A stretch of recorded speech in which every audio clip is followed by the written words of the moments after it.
नमस्कार, मेरा नाम है आदित्य और मैं हूं आपका होस्ट। और आज का ये वीडियो मॉनेटरी स्पीच के बारे में है जो कि आरबीआई गवर्नर संजय मल्होत्रा जी ने आज सुबह 10 बजे दी। तो चलिए इस वीडियो में जानते हैं कि एमपीएस यानी कि मॉनेटरी पॉलिसी स्पीच से किन किन लोगों को और सेक्टर्स को फायदा होगा और किन को नहीं होगा।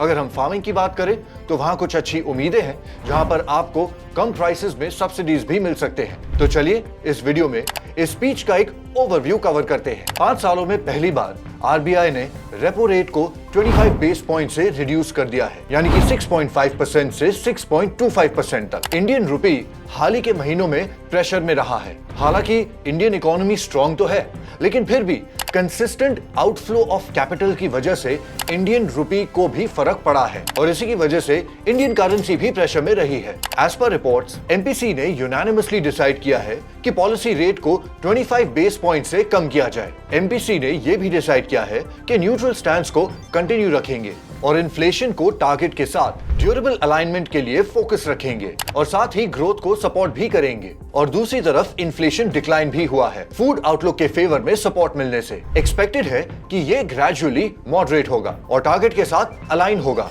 अगर एग्रीकल्चर की बात करें तो फार्मिंग सेक्टर स्ट्रॉन्ग रहा है और manufacturing sector second half of the year में ग्रो करने के लिए एक्सपेक्टेड है। हालांकि पिछले साल के 8.2% से ये अब भी काफी लो है। आरबीआई गवर्नर ने ग्रोथ और इन्फ्लेशन का असेसमेंट भी किया। असली जीडीपी ग्रोथ इस साल 6.4% पर है और आगे जाके इकोनॉमिक एक्टिविटी को इम्प्रूव करने की उम्मीद भी है। माइनिंग और इलेक्ट्रिसिटी सेक्टर्स मॉनसून के डिसरप्शन के बाद सेकेंड क्वार्टर में रीबाउंडिंग कर रहे हैं, लेकिन पीएमआई सर्विसेज ने दूसरी तरफ डिक्लाइन शो किया है। आरबीआई ने एस्टिमेट किया है कि अगले साल जीडीपी में 6.7% तक का ग्रोथ होगा। क्वार्टर 1 में 6.7%, क्वार्टर 2 में 7%, क्वार्टर 3 और क्वार्टर 4 में 6.5% रिस्पेक्टिवली। अब बात करते हैं इन्फ्लेशन की। अभी इन्फ्लेशन 5.2% पर है, लेकिन आरबीआई गवर्नर ने यह भी कहा कि फूड इन्फ्लेशन रिड्यूस होगा और रैबी क्रॉप्स के प्रोस्पेक्ट्स फेवरेबल है। कोर इन्फ्लेशन मॉडरेट रहेगा, लेकिन राइज हो सकता है। CPI inflation current financial year में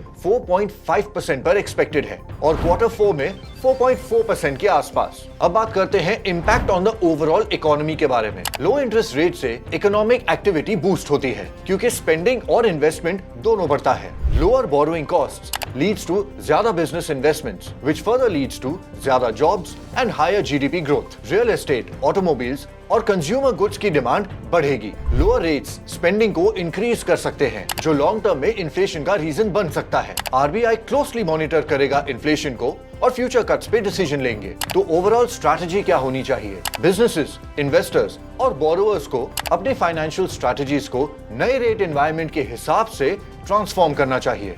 ये रेट कट एक गेम चेंजर हो सकता है। अगर हम स्टॉक मार्केट की बात करें तो बैंकिंग, ऑटोमोबाइल और रियल एस्टेट स्टॉक्स की तरफ एक नजर डालकर रखें। म्यूचुअल फंड इन्वेस्टर्स की अगर बात करें तो कुछ फंड्स को लॉन्ग ड्यूरेशन बॉन्ड्स में शिफ्ट करने में स्मार्टनेस होगी। होम लोन बोरोवर्स की अगर बात करें तो लो ईएमआईज की उम्मीद करें और रीफाइनेंसिंग को भी कंसिडर करें। पर्सनल लोन बोरोवर्स पे आते हैं। बेहतर इंटरेस्ट रेट्स के लिए वेट करें या फिर बैंक से निगोशिएट करें। बिजनेस ओनर्स की बात करते हैं। लोअर रेट्स का फायदा उठाएं अपनी बिजनेस एक्सपेंशन और ग्रोथ के लिए। फार्मर्स पर आते हैं। चीपर क्रेडिट का इस्तेमाल करें अपने उत्पादन को ज्यादा बढ़ाने के लिए। तो आप बताइए, क्या आपको लगता है कि आरबीआई अगली पॉलिसी में रेट्स और कट करेगा? हमें नीचे कमेंट सेक्शन में अपनी राय जरूर बताएं और हमारे चैनल को सब्सक्राइब जरूर करें और रेगुलर नोटिफिकेशंस के लिए बेल आइकॉन को भी दबाएं। ये वीडियो देखने के लिए बहुत बहुत धन्यवाद।